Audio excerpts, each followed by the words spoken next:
Bismillahirrahmanirrahim. Assalamualaikum warahmatullahi wabarakatuh. Perkenalkan, saya Ilham Mudin akan mempresentasikan perancangan aplikasi pengelolaan sampah rumah tangga. Oke, pada slide awal ini ditampilkan tentang bagaimana logo aplikasi ini, yaitu judulnya adalah Tonghouse, ya, dengan slogannya Reduce, Reuse, dan Recycle.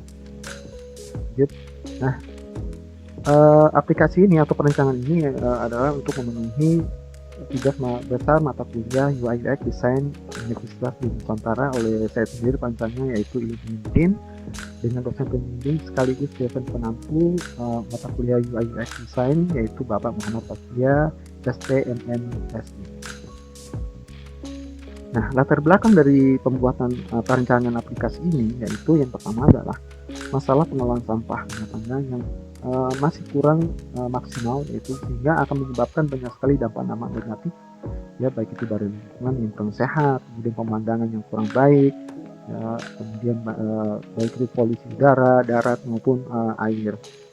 Selanjutnya, kemudian pentingnya edukasi pengelolaan sampah. Jadi ketika di zaman digital ini, edukasi atau pendidikan tentang sampah itu bisa dilakukan melalui platform-platform online. Ya, kemudian juga aplikasi ini dirancang juga latar belakangnya adalah dengan relevansinya dengan Sustainable Development Goals SDG 11, yaitu Sustainable Cities in Communities, tentang pengelolaan kota dan pemukiman berkelanjutan. Kemudian tujuan dari pembuatan aplikasi Tonghouse yaitu yang pertama adalah meningkatkan kesadaran masyarakat tentang pengelolaan sampah yang baik, dengan SDG 11, kemudian menjadikan platform untuk edukasi dan prosesi jual beli sampah daur ulang. Oke, selanjutnya metode penelitian. Metode penelitian yang saya gunakan yaitu metode design thinking, yaitu ada metode pemecahan masalah yang kreatif dan inovatif berpusat pada kebutuhan pengguna. Di dalam di dalam design thinking itu ada 5 tahap, ada empatis, define, ideate, prototype, dan test. Nah, semuanya ini telah dilakukan hingga nanti pada tahapan user persona saya menentukan 2 persona, yaitu target pengguna Tonghouse, yaitu 2 segmen, yaitu ada pengumpulan sampah, juga ada rumah tangga. Jadi sampah itu berasal. Di sini ada Bapak Arif sebagai pengumpulan sampah, ya. Kemudian dia memiliki hambatan, ketidakpastian, kemudian kurangnya media penghubung, cuaca yang tidak mendukung. Nah, dari situ dilihatlah kebutuhannya, bahwasanya media penghubung yang menjual sampah itu Pak Arif masih memerlukannya. Kemudian juga untuk mencapai penjual sampah dengan pasti dan jaminan adanya penjual sampah. Kemudian selanjutnya selanjutnya di sini ada Ibu Siti, ya, sebagai ibu rumah tangga, ya. Jadi beliau ini adalah pemilah sampah, kemudian akan menjualnya ke pengumpulan sampah. Di sini yang mendapatkan kesulitan mendapatkan informasi atau tentang edukasi pengelolaan sampah, kemudian juga tentang waktu tunggu, ya. Jadi kita memilah bisa dikumpulin, kemudian untuk pengumpulan sampah itu tidak pasti waktunya. Nah, ini juga dia butuh kebutuhan yang dibutuhkan. Ini sudah saya rangkum, kemudian kita masuk ke demo aplikasinya. Ini adalah tampilan awal, ya, untuk aplikasi Tonghouse. Nah, kemudian ada 2 flow. Yang pertama adalah flow rumah tangga, ya, seperti ini, dan flow pengepul sampah. Nah, untuk pertama kita akan coba melakukan flow untuk rumah tangga. Nah, untuk pertama kali kita akan diminta untuk login sebagai apa, kita memilih login sebagai apa rumah tangga. Kemudian untuk masuk ke dalam aplikasi maka melakukan login. Nah, bila belum punya akun maka diminta untuk register. Nah, di sini diminta untuk memasukkan nama, kemudian juga password, kemudian menyatakan register. Ya. Nah, jika sudah terdaftar maka baru bisa untuk login. Jika login berhasil maka akan tampil dashboard, ya, dan berisi 2 menu, yaitu jemput sampah dan edukasi. Nah, kita coba untuk fitur pertama, yaitu jemput sampah. Nah, di sini adalah fitur yang digunakan untuk untuk rumah tangga ya, untuk menjual sampah yang telah dipilahnya. Contohnya di sini adalah penggunaan Jundo, kemudian dia menjual plastik ya, beratnya berapa dengan harga per kilonya 500, totalnya demikian, kemudian tanggal penjemputannya, tanggal misalnya, kemudian alamatnya, kemudian catatannya. Kemudian bila sudah selesai, semua datanya selesai, baru jemput sekarang. Nah, makanya nanti akan diberikan notifikasi bahwasanya tawarannya sudah berhasil dibuat. Nah, kemudian untuk fitur edukasi ini untuk membaca artikel-artikel tentang materi tentang pengelolaan sampah. Nah, dipilih, nanti akan dibukalah materi tentang artikel. Oke, itu untuk fitur ya, untuk flow rumah tangga. Kemudian kita lanjut ke flow pengumpulan sampah. Nah, pengumpulan sampah ini hampir sama ya. Untuk login akan mengambil yang paling bawah.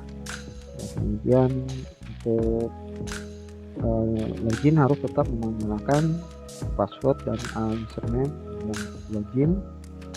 Nah, setelah login berhasil, maka akan tampil fitur ya, menu fitur tampil sampah ya. Kemudian ada daftar transaksi. Nah, untuk daftar transaksi ini masih dalam pengembangan. Untuk sekarang masih sudah ditampilkan atau bisa ditekan untuk ambil sampah. Nah, untuk sampah ini itu adalah fitur untuk mengambil sampah yang dari penawaran-penawaran dari rumah tangga.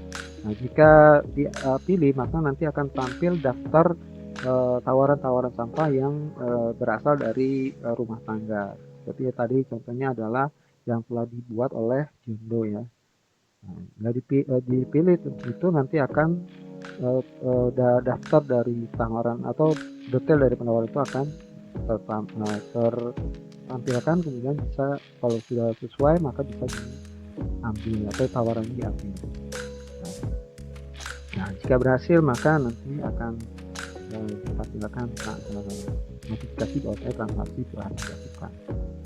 Oke, itu saja untuk demonya. Kita lanjutkan ke pembahasan selanjutnya. Nah, itu tadi demonya. Nah, sekarang masuk ke tahapan selanjutnya, yaitu testing aplikasi Tomhouse. Nah, pada fase testing ini kita menggunakan sistem usability at scale atau SUS. Adalah metode standar untuk mengevaluasi tingkat kegunaan suatu sistem atau aplikasi. Jadi nanti responden diminta untuk memberikan tanggapan dari pertanyaan dengan skala Likert dari 1 hingga 5 ya. Kemudian dari situ penerapannya dibuatlah pertanyaan-pertanyaan ya, seperti ini dari 1 hingga 10. Kemudian dari situ didaftarkan proses pengujian ya. Di sini responden mencoba prototipe, kemudian diberikan pertanyaan-pertanyaan yang berkaitan dengan apa yang telah dicobanya itu. Ada 13 orang responden. Nah, dari hasil itu maka akan terlihat hasil uji, yaitu ada skor aslinya seperti ini pada daftar hasil skor ini ya, ada tabelnya. Kemudian juga kemudian dilakukan dari hasil aslinya itu di proses pengolahan ya. Setelah di proses pengolahan maka dihitunglah, maka setelah dirata-ratakan maka dapatlah angka 74 rata-rata dari semua pertanyaan yang telah memberikan hasilnya 74. Nah, menurut Bagor dan kawan-kawan tahun 2008 bahwasanya skor 68 dianggap memadai, sementara skor di atas 80 dianggap sangat memuaskan. Dengan skor 74 yang telah didapat dari uji sebelumnya, itu disimpulkan bahwasanya rancangan aplikasi Tomhouse ini mendapatkan tanggapan positif dari pengguna terkait kegunaan sistemnya. Nah, kesimpulannya, pengembangan aplikasi Tomhouse telah melalui berbagai tahapan ya, dari hingga hasil uji usability terakhirnya itu bahwasanya menunjukkan bahwasanya aplikasi memiliki tingkat kegunaan yang cukup tinggi dengan skor rata-rata 4. Dan tanggapan dari pengguna menunjukkan bahwasanya aplikasi Tomhouse mampu mengatasi permasalahan dalam pengelolaan sampah rumah tangga dan memberikan kemudahan bagi pengguna. Terima kasih dari saya, mohon maaf bila ada kekurangan. Semoga aplikasi ini bisa terwujud, bisa menjadi bermanfaat untuk semuanya. Amin ya rabbal alamin. Terima kasih. Assalamualaikum warahmatullahi wabarakatuh.